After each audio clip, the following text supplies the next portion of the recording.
안녕하세요, 양일고 학생 여러분. 저는 여러분들 1학년 통합과학을 담당하게 된 정주홍이라고 합니다. 원래 들으면 벌써 개학을 해서 이미 만났어야 됐는데 지금 코로나 사태로 인하여 갑자기 온라인 개학을 하게 돼서 이렇게 여러분들을 영상으로 찾아뵙게 됐습니다. 제가 일단 수업은 사실은 이제 태블릿을 이용을 해서 판서 위주의 수업을 하려고 계획을 하고 있어요. 그런데 첫 번째 만남은 아무래도 그래도 얼굴을 보여주는 게 예일 것 같아서 제가 전체 샷으로 이렇게 찍는 것으로 준비했습니다. 물론 뭐 별로 보고 싶지 않은 얼굴일 수도 있겠지만 제가 한번 이렇게 첫 촬영은 이렇게 얼굴로 칠판으로 하도록 하고요. 오늘은 기본적으로 진도 나가기 전에 오리엔테이션 먼저 하도록 하겠습니다. 여러분들 통합과학을 이제 처음 배우는 입장에서 통합과학에서 어떤 내용이 나오고 우리가 어떻게 공부를 해야 되고 이런 것들 되게 궁금한 게 많으실 텐데 이것들 먼저 정리하고 넘어가도록 할게요. 여기 보이시는 순서대로 가장 먼저 이제 선생님 소개를 먼저 하도록 하겠습니다. 선생님은요, 이제 양일고등학교에 올해로 이제 10년째 있게 돼 있고요. 그 다음에 지금 10년 내내 1학년 과학만 주장창 담당하고 있는 정주홍이라고 합니다. 반갑습니다. 그리고 저 말고 다른 분도 있는데 이제 정윤희 선생님이 통합과학을 저랑 같이 나눠서 가르치세요. 그분 오리엔테이션 또 따로 있으니까요. 그거 보시면 좋을 것 같습니다. 자, 통합과학이라는 과목에 대해서 좀 소개를 좀 해드리도록 할게요. 여러분 교과서는 지금 다 받아가셨잖아요. 우리 학교의 최첨단 시스템, 드라이브 스루 시스템을 통해서 여러분들 교과서 열심히 받아가셨을 거고 그 와중에 제 얼굴을 보신 분들도 있을 겁니다. 자, 통합과학이라는 건 기본적으로 지금 현재 과학기술이 계속해서 변해가고 있는데 이 변해가는 세상 속에서 우리가 이 변화에 적응해가고 이 변화를 주도해 갈 수 있는 사람을 만들고자 과학적인 기본 소양을 키우기 위해서 물리, 화학, 생물, 지구과학을 융합해서 배우는 과목이라고 보시면 돼요.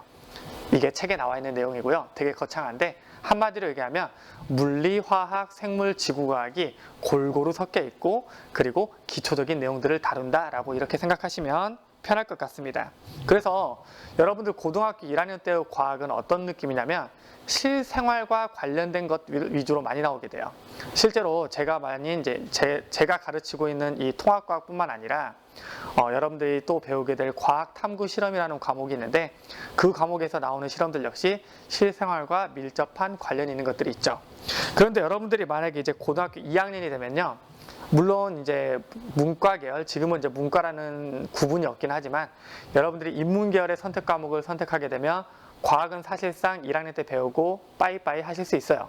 그런데 2학년 때 이제 여러분들이 저희 학교를 특히 선택한 많은 학생들이 과학중점 학교라는 점을 보고 오셨잖아요. 그래서 여러분들이 과학중점 과정의 커리큘럼을 밟게 되면 물리, 화학, 생명과학, 지구과학을 모두 다 듣게 됩니다. 그리고 실제로 여러분들이 수능을 보게 되는 과목 역시 물리, 화학, 생명과학, 지구과학을 보게 되죠. 근데 2학년 때의 과학은 1학년 때의 과학과 조금은 달라요. 같은 내용을 배우긴 하지만 걔네들 같은 경우에는 조금 더 물리, 화학, 생명과학, 지구과학을 따로 배우면서 더 심화시키고 얼마나 문제를 더 잘 풀어내고 해결할 수 있냐를 평가를 합니다. 그래서 고등학교 1학년 때는 과학이 그래도 할만했는데 2학년 올라갔더니 좀 어려운 것 같고 3학년 올라갔더니 점수가 안 나와요. 이런 경우들이 종종 있어요. 근데 여러분들이 그래도 3년이라는 시간을 가지고 있기 때문에 노력하시면 충분히 그 어려움도 극복할 수 있을 거라는 생각이 듭니다. 자, 그리고 우리가 이거 진도를 어떻게 나갈 것인가에 대해서 좀 말씀을 드릴 건데 여러분들 교과서 앞쪽에 있는 목차를 펼쳐보시면 교과서 목차가 크게 총 4개의 단원으로 나눠져 있는 걸 볼 수 있어요. 어떻게 나눠져 있냐면 물질과 규칙성이라는 단원이 있고요. 물질과 규칙성. 그리고 두 번째 단원은 시스템과 상호작용이라는 게 있어요. 시스템과 상호작용.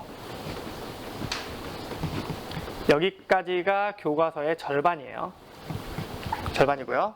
자, 세 번째 단원으로는 변화와 다양성이라는 게 있고요. 변화와 다양성. 그리고 네 번째 단원은 어떤 게 있냐면 환경과 에너지라는 단원이 있습니다. 환경과 에너지. 아마 눈치가 빠른 학생이라면 어느 정도 눈치는 챘을 겁니다. 제가 이 단어명을 쓰는데 1, 2, 3, 4로 쓰지 않고 이렇게 썼죠. 그리고 제가 처음에 말씀드렸죠. 이 통합과학을 저 혼자 가르치는 것이 아니다. 여러분들 통합과학이 일주일에 몇 시간 들어있죠? 시간표 보시면 모르시죠? 관심 없으시죠? 온라인 강의라서 4시간 들어있습니다. 4시간 들어있고요. 총 4시간 중에서 2시간을 제가 가르치고 나머지 2시간을 정윤희 선생님이 가르치시게 됩니다. 그래서 이 통합과학 책 역시 절반으로 나눠서 가르치게 되는데 이 1단원과 2단원을 크게 1부라고 생각하시고 3단원과 4단원을 2부라고 놓고 봤을 때 1부를 1학기 때 배우고 2부를 2학기 때 배울 거예요. 그래서 여기를 표로 그려보면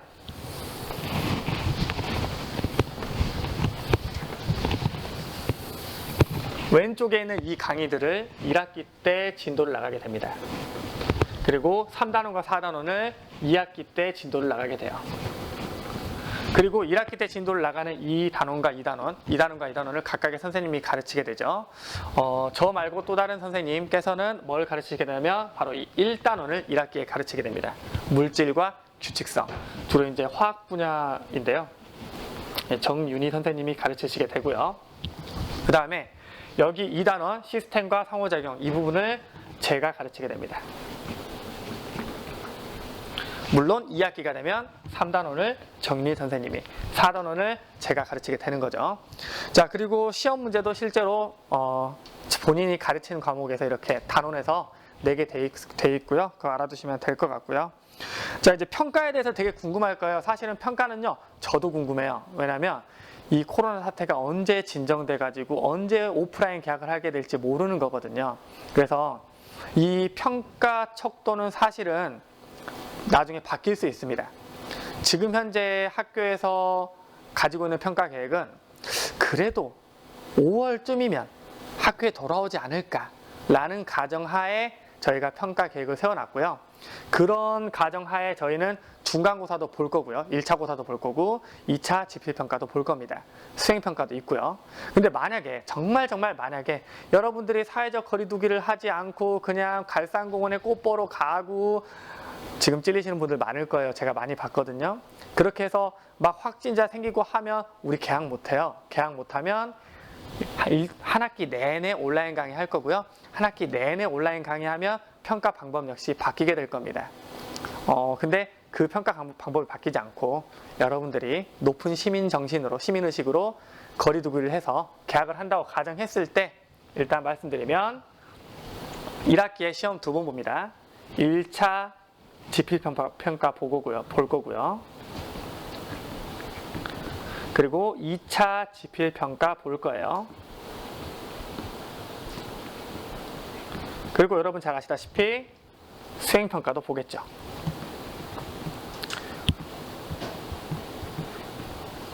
이 3가지 모든 평가 모두 다요. 온라인상에서 거의 불가능해요, 사실은.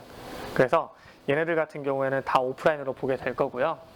물론 온라인으로만 한 학기를 지속하게 된다면 지필평가만 학교 와서 보고 수행평가는 다른 걸로 대체하는 등 대안이 생기긴 하겠죠. 근데 현재로서는 이렇게 되어 있고 전체 학기 100점 중에서 1차 지필평가가 30%, 2차 지필평가가 30%를 차지하고 수행평가가 40%의 비율을 가지고 있습니다. 그리고 이 수행평가는 총 3개의 실험으로 나뉘어지게 되는데 이거 정윤희 선생님 오리엔테이션에 좀 더 자세히 나올 거거든요. 이 3개의 실험 중에 2개를 제가 하고 나머지 하나를 정윤희 선생님이 하시면서 이렇게 수행평가까지 해서 이걸 가지고 여러분들의 석차를 매기게 될 겁니다. 평가에 대해서는 여기까지 얘기를 하도록 하고요. 자, 그 다음에 4번째, 우리 과학 공부는 어떻게 해야 되냐. 사실 많은 학생들이 꾸준히 질문을 해요. 선생님, 과학 공부 어떻게 해야 돼요? 과학은 어떻게 하면 쉬워요? 솔직히 조금 건방지게 말씀드리면 저는 다른 과목의 경우에, 그러니까 제가 학교 다닐 때 못했던 과목에 대해서 선생님 이거 성적 어떻게 올려야 돼요? 라고 물어보면 올리는 방법을 알려드릴 수 있어요. 왜냐하면 제가 못했다가 올렸으니까 제 나름대로의 방법이 있단 말이에요. 근데 과학은 솔직히 저는 어려서부터 워낙 좋아했기 때문에 과학 선생님이 된 거잖아요. 그래서 과학을 올리는 방법이라는 표현보다는 과학 공부 그냥 하는 방법, 어떤 애들이 과학을 잘하는지 이런 것도 얘기를 해보도록 할게요. 제가 지금까지 지켜본 바에 따르면 과학 공부를 잘하는 아이들은 일단은 되게 공간 지각 능력이 좋아요. 공간 지각 능력이 정말 좋아서 우리 과학이라는 게 그렇거든요. 과학이 대부분 보면요, 안 보이는 것들을 다뤄요. 그게 정말 짜증나는 거거든요. 안 보이는 걸 다뤄요. 그리고 보인다 하더라도 뭔가 예측을 해야 돼요. 그래서 어떤 상황을 머릿속에 딱 그려낼 수 있는 사람들이 과학을 잘해요. 대표적인 예로 여러분들 이제 물리에서 보면 어떤 물체를 떨어뜨리는 실험 같은 거 할 수 있잖아요. 그렇죠? 최소한 우린 다 이 정도는 알고 있어요. 이 펜을 제가 떨어뜨립니다. 손을 놓을 거예요. 떨어뜨린다는 표현 말고 손을 놓을게요. 그럼 이 펜이 어떻게 될 거라는 건 알고 있죠. 떠 있을까요? 올라갈까요? 아니면 떨어질까요? 여러분들은 제가 손을 놓는 순간 얘가 떨어질 거라는 걸 예측할 수 있어요. 이런 예측도 공간 지각 능력에 사실 포함되는 부분인데, 더 과학이 힘든 건 뭐냐면 생명체 속, 넓은 우주, 좁은 원자 라는 눈에 보이지 않는 세계도 머릿속에 모형을 만들어서 예측을 해야 되거든요. 그래서 그런 능력들, 특히 그걸 머릿속에 그려내는 공간 지각 능력이 저는 개인적으로 되게 중요하다고 생각하고요. 선생님, 그게 없으면 과학은 망한 건가요? 저는 이번 생에 과학을 못하는 건가요? 라고 생각하실 수 있는데, 아닙니다. 고1 과학은요, 솔직히 재능보다는 수업 잘 들으시면 기본 이상 다 나옵니다. 특히나 시험 누가 냅니까? 제가 자, 그럼 과학부는 어떻게 해야 되느냐? 자, 당장 여러분들의 목표가 어디에 있는지를 봐야 됩니다. 여러분들 지금 현재 여러분 선배들을 보시면 1학년에서 2학년으로 넘어갈 때 절반 정도는 문과 계열, 그러니까 인문학 계열 쪽으로 가시게 되고요. 나머지 절반 정도가 어디로 가게 되냐면 자연 계열, 과중이라든가 이제 뭐 어떤 공학 계열로 가시게 됩니다. 그래서 절반의 학생들은 과학으로 수능을 볼 거예요. 나머지 절반의 학생들은 과학으로 수능을 볼 생각이 없는 분들이에요. 그럼 그분들에게 이 통합과학은 뭐냐? 결국 목표는 수능인가요? 내신인가요? 절반의 학생들은 수능이 필요하지만 전체 학생들은 내신이 필요하죠. 그래서 가장 기본적으로 여러분들이 목표로 삼는 거는 역시 내신일 겁니다. 내신. 과학 공부에서 여러분이 가장 중요하게 생각하는 건 내신일 거예요. 게다가 여러분 솔직히 얘기해서 여러분 수능 정시파 별로 없잖아요. 대부분 수시 어떻게 한번 잘 가볼까 먼저 생각을 하시게 되잖아요. 그게 안 됐을 때 정시 얘기를 하는 거고. 그래서 여러분들이 내신을 최우선으로 생각을 하고 있을 거예요. 그럼 내신에서 제일 중요한 게 뭐냐? 여러분 내신 어떻게 매긴다고요? 아까 봤죠? 1차 지필평가, 2차 지필평가, 그리고 수행평가. 1차 지필평가 누가 내요? 제가 내요. 2차 지필평가 누가 냅니까? 네, 제가 냅니다. 수행평가 누가 낼까요? 누가 채점할까요? 제가 합니다. 제일 중요한 거. 이 모든 것들의 출제자가 누구예요? 저예요. 물론 정유희 선생님도 포함되고요. 그럼 여러분들 수능을 보는데 수능 출제자가 직강해준다고 하면 그거 신청해서 들으실 거죠. 당연히. 마찬가지예요. 내신도 마찬가지입니다. 여러분들이 듣고 있는 이 강의가 바로 출제자 직강이에요. 무슨 얘기냐면 가장 중요한 건 과학뿐만이 아니라 모든 과목이 가장 중요한 건 학교 수업입니다. 학교 수업을 일단 충실하게 들으셔야 돼요. 그래서 이 선생님이 뭘 중요하게 생각하고 뭘 강조했는지를 기억하셔야 효율적으로 내신 공부를 할 수가 있는 겁니다. 수업이 0순위입니다. 1순위도 아니고 정말 수업이 0순위예요. 수업을 절대 놓치지 않는 학생이 됐으면 좋겠고요. 참고로 말씀드리면 인터넷 강의, 이번에 우리가 하는 이 온라인 강의 있잖아요. 이 온라인 강의도 시험 범위에 포함된다는 거 알고 계시죠? 이번 온라인 계약을 한 겁니다. 여러분 이건 시범이 아니에요. 온라인 계약을 한 거기 때문에 여기에서 진도 나간 거 학교에서 다시 진도를 나가지 않아요. 그래서 놓치지 않고 여러분들 수업 잘 들어놓으셔야 나중에 진짜 계약했을 때 시험 잘 볼 수 있다는 거 잊지 마시길 바라고요. 근데 또 문제는 뭐냐면 공부를 진짜 잘하는 학생들 몇몇을 제외하고는 사실은 거의 모든 과목이 한 번 듣고 이해할 수는 없어요. 결국은 한 과목 같은 내용을 2번, 3번, 4번 반복해서 공부를 하게 되거든요. 그럼 반복해서 공부를 하는데 맨땅에 헤딩하기는 힘들죠. 그러면 국영수 사과 같은 경우에 뭐가 있습니까? 여러분들 EBS 인강이 있죠. 어느 날 선생님 수업을 졸다가 놓쳤어요. 물론 지금 온라인 강의에서는 다시 들으면 돼요. 근데 오프라인에서 놓쳤습니다. 뭘로 채우실 거예요? 인강 들으셔야죠. 그리고 하다가 선생님이 빨리 지나가서 잘 몰랐는데 이해가 안 돼. 뭘로 보실 거예요? 인강으로 보셔야죠. 그래서 저는 추천드리는 게 수업을 영순위로 하되 인강도 한번 완독을 하셨으면 하는 마음이 있습니다.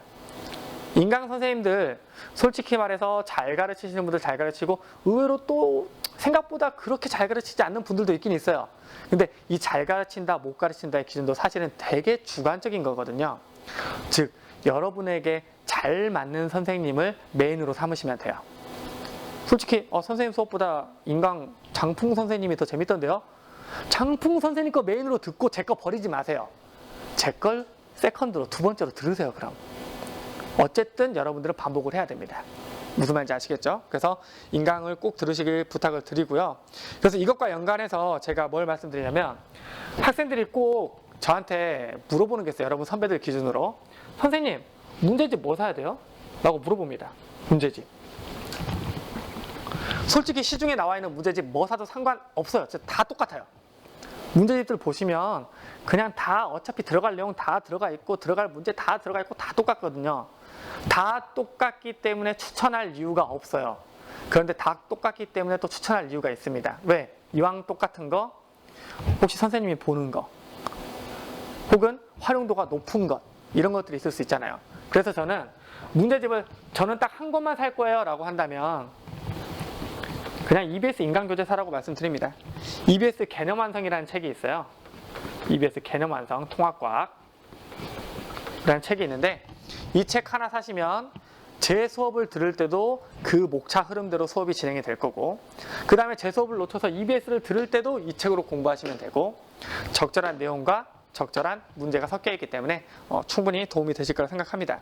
물론 독특한 학생들이 있습니다. 제가 이제 흔히 진골이과라고 부르는 녀석들이 있어요. 뭐냐면 보신 적 있을 거예요, 여러분들. 약간 좀 이과 덕후, 수학 덕후 같은 애들, 과학 덕후 같은 애들 있거든요. 그런 친구들에게 추천하는 책이 따로 있긴 해요. 하이탑이죠. 이 하이탑이라는 두산 동화에서 나온 책인데 이 하이탑이라는 책은요. 너무 시시콜콜하게 너무 자세히 담아놨어요. 그래서 보통 학생들이 공부할 때는 왜 이렇게 공부해야 될 게 많지라고 생각돼서 짜증나는 책일 수 있어요. 그래서 저는 이걸 대중에게 추천하진 않아요. 그런데 나는 과학은 진짜 기초부터 파야 돼. 왜 그런지 정확히 알아야 되겠어. 더 자세히 알고 싶어. 난 정말 진짜 뼛속까지 이과야. 이런 학생들이 있다면 하이탑을 사서 보시는 것도 추천드립니다. 그래서 저는 이 2권 정도 추천을 드리도록 하고요. 그 외에 제가 꼭 이걸 사야 된다고 강요 드리는 게 아닙니다. 이거 뭐 10,000권 사도 저한테 1원도 들어오는 거 없어요. 걱정하지 마시고. 다만 추천을 이렇게 드리는 거고 여러분 다른 책을 사셔도 상관없다. 어차피 똑같은 목차로 똑같은 내용이 실려 있는 거다라는 거 기억해 두시기 바랍니다. 자, 그 다음 문제집을 사라고 한 이유가 있어요. 왜 그러냐면 여러분들이 수업을 들을 때 아마 중학교 때도 경험하셨을 거예요. 수업을 들을 때 선생님이 얘기할 때는 끄덕끄덕 이해가 돼. 뭔가 이해가 되는데 막상 문제를 처음 접하면 그 문제를 어떻게 풀어야 될지 접근을 못해요. 그러니까 문제의 유형을 전혀 한 번도 경험해보지 않으면 그 상태로 시험 보면요 알고 있지만 틀려요. 그래서 저는 무조건 과학뿐만 아니라 제가 담임을 할 때는 과학뿐만 아니라 모든 과목을 문제집 한 권씩은 꼭 풀어라 라고 애들한테 말하거든요. 그래서 과학 역시 마찬가지로 한 권 정도는 문제집을 푸셔야 됩니다. 그래서 이 내용은 이런 형태로 물어보는구나 라는 거를 머릿속에 담아 두셔야 돼요. 어차피 그 큰 틀에서 선생님들도 벗어나지 못하거든요. 문제집을 낸 사람들도 과학 공부하신 분들이고요. 선생님들도 과학 공부한 사람들이에요. 그 과학 공부를 했다는 사람들이 중요하다고 생각하는 파트가 거의 같아요. 일치합니다. 그래서 모의고사에서 중요하다고 나오는 거 학교 시험에 나오는 거예요. 문제집에서 중요하다고 자주 나오는 거 학교 시험에 나오는 겁니다. 그래서 문제집을 꼭 풀어보시기를 여러분들께 부탁을 드리겠습니다. 자, 마지막으로 공부하는 방법. 지금은 좀 불가능한 방법이긴 한데 공부 열심히 하는 여러분 선배들 타입이 이제 2가지가 있다고 치면 한 가지는 뭐냐면 혼자서 정말 묵묵히 열심히 하는 스타일이 있어요. 또 한 가지 타입이 어떤 타입이냐면 정말 선생님들을 열심히 괴롭히는 스타일이 있어요. 이제 괴롭힌다는 말은 이제 진심으로 괴롭힘 당한다는 의미는 아니고 쉬는 시간 같은 때 선생님들한테 정말 적극적으로 질문하는 학생들이 있습니다. 근데 또 우리 양일고 선생님들이 그런 부분에 대해서 상당히 긍정적으로 봐주시고 그리고 답변도 잘해주시는 편이에요. 그래서 여러분들이 개학을 하게 되면 선생님들에게 질문 최대한 적극적으로 해주시고, 예를 들어 수업 끝나고 막 수업이 언제나 50분을 다 하진 않거든요. 5분 일찍 끝날 수 있어요. 와서 질문하는 거, 선생님 이거 어떻게 푸는 거예요? 선생님 이거 여기까지 했는데 여기서부터 이해가 안 돼요. 이런 질문 하시면 선생님들이 질문 잘 받아주십니다. 근데 선생님들이 가장 싫어하는 질문이 하나 있긴 합니다. 뭐 싫어하냐면요, 선생님 이거 다 모르겠어요. 이런 질문 싫어합니다. 공부를 해보시다가 막히는 부분이 있을 때 선생님 여기까지는 이해가 되는데 여기서 왜 그런지 이해가 안 돼요. 이런 질문 하시면요, 선생님들이 이 학생이 정말 공부 열심히 했는데 모르는 걸 물어보는 거구나 라고 생각하고 정말 열심히 알려주십니다. 그리고 제가 여러분들께 확실하게 약속드릴 수 있는 거, 일과 시간 중에 저한테 물어보는 거 쉬는 시간이든 점심시간이든 언제든 받아줄 테니까요, 질문을 정말 아끼지 않는, 수업 시간도 괜찮고요, 아끼지 않는 그런 학생들이 됐으면 좋겠습니다. 일단 여기까지 얘기하도록 하고요. 지금 현재 온라인 개학 상태에서도 질문을 할 수 있는지는 모르겠어요. 제가 지금 EBS 온라인 클래스에 커뮤니티라는 일종의 게시판이 있더라고요. 그 게시판이 어떤 기능을 하는지까지 시험은 못 해봤는데, 여러분들이 강의를 들으시고 개별적으로 추가적인 질문이 있으신 분들은 그 게시판에 올려주시면 제가 이제 수업을 만들 때 그 게시판을 보면서 조금씩 답변들을 추가로 더 올리는 방식으로 여러분들의 질문을 좀 해결해 줄 수 있도록 하겠습니다. 혹시 더 질문 있으신 분들은 커뮤니티에 질문을 한번 이용해 주시길 바랄게요. 오늘 오리엔테이션은 여기까지 하도록 하고요. 다시 한번 강조드립니다. 여러분들 사회적 거리두기 잘 하시고요. 우리 오프라인, 우리 학교에서 만날 수 있는 날이 빨리 올 수 있기를 바랍니다. 여러분들 다음에는 본 수업 내용으로 만나도록 하겠습니다. 감사합니다.